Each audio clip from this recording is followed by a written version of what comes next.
India's higher education system is one of the world's largest, enrolling nearly 25 million students in more than 46,000 educational institutions.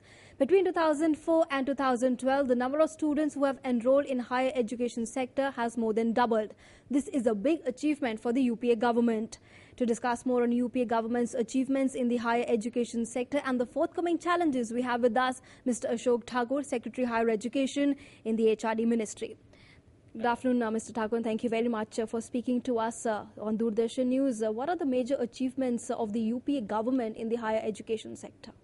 Well, the first thing I would say is that as far as gross enrollment ratio is concerned, which was a cause of great concern for us, seems to be now under control. In 2006, we were around 12%. But today we have crossed 19%, and we are almost on target to achieve 30% by 2020. So I think this is a good achievement in terms of GR. Well, in terms of infrastructure created and in terms of providing access to our students, there again I think we've done phenomenally well. In the 11th five-year plan, we saw a 9-fold increase in our budget, which is a paradigm shift in the way you look at higher education. So therefore, we were able to set up 9 new IITs, 7 new IIMs, 15 new central universities, 5 new ICERs, and a whole lot of other institutions like 2 more School of Planning and Architecture, things like that. So as far as top class institutions are concerned, we have been able to really invest a lot, and we have all of these institutions are actually running. Yeah. Right, sir, but what do you think are the major programs or the schemes that you feel have contributed to this achievement of the UPA government? Well, in terms of GR, I said, and in terms of providing access, this is no mean feat in terms of creating so much of infrastructure. And then we have some other schemes which try to tackle this entire issue about higher education. For example, we have a scheme called Rashtriya Uchtar Shiksha Abhiyan, which is going to basically address the problems of the state government in terms of their falling investment in higher education. Then we have another very major program which would be for improving the faculty and their capacity. That will be tackled through a mission which will be called National Mission on Teachers and Training. Third very important thing which we plan to do is, for the first time, we will be tackling the issue of skill development in vocational education.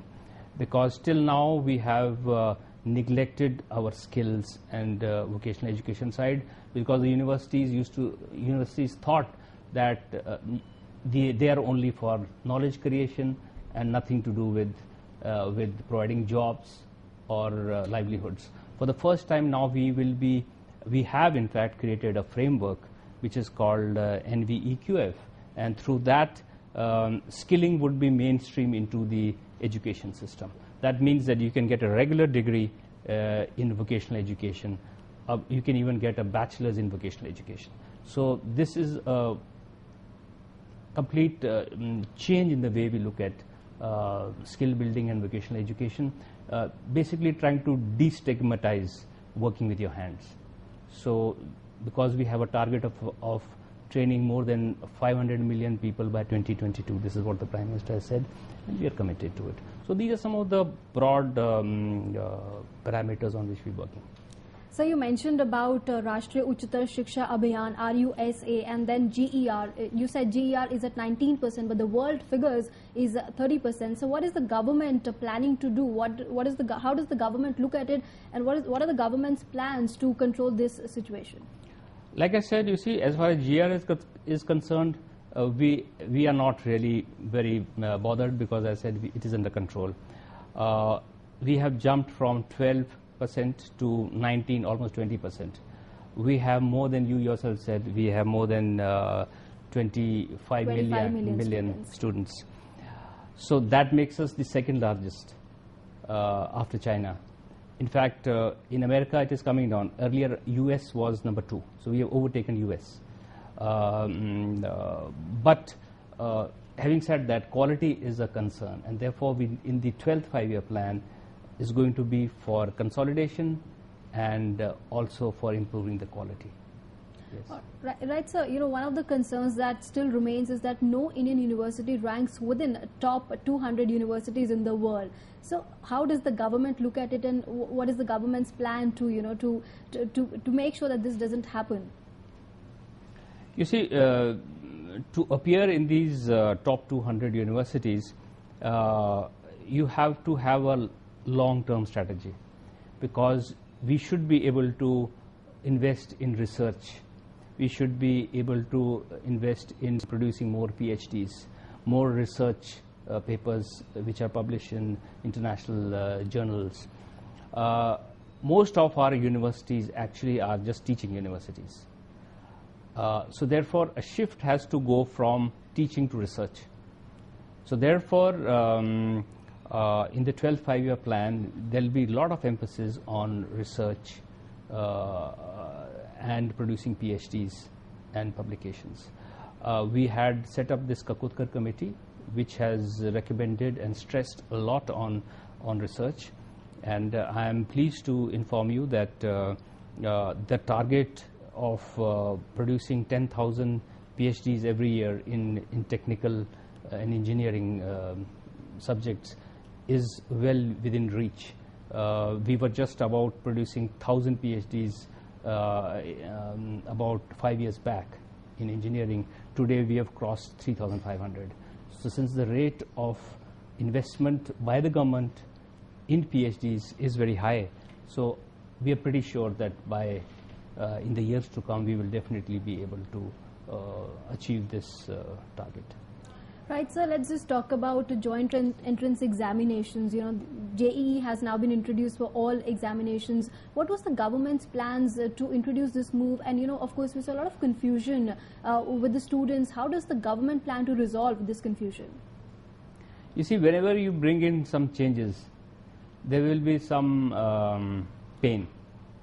So therefore, this is the first year we shifted, because earlier parents had to send their children to more than 15-16 exams. That itself was a very inconvenient thing, and there was no transparent way of selecting these students. And worst was that the entire school education system was being undermined. Parents had stopped sending their children to schools. They used to straight away send them to these coaching classes, and even coaching hostels have come up. So that system is helpful to help you crack the JEE exam, but the fundamentals of that students of these students is so low that they're not able to explain why is it so, or they are exposed so little to the rest of the world in terms of whether it is sports, whether it is doing practically lab work in a laboratory, or writing skills. So they are just they're good at just cracking exams. So later on when they join these IITs, then the IITs themselves have said that they don't do well because they are not creative, they are not able to think on their own. So this is a way of giving an opportunity to students who are from the rural areas, or for the girl students also, to when we give weightage to school marks. And it has already started showing very good results. The people from rural areas and girls have started making in larger numbers than last year in the IIT system. All right, Mr. Thakur, thank you very much for speaking to Doordarshan News. Thank you. With camera person Bansi Dogra, Nancy Kohli, Doordarshan News.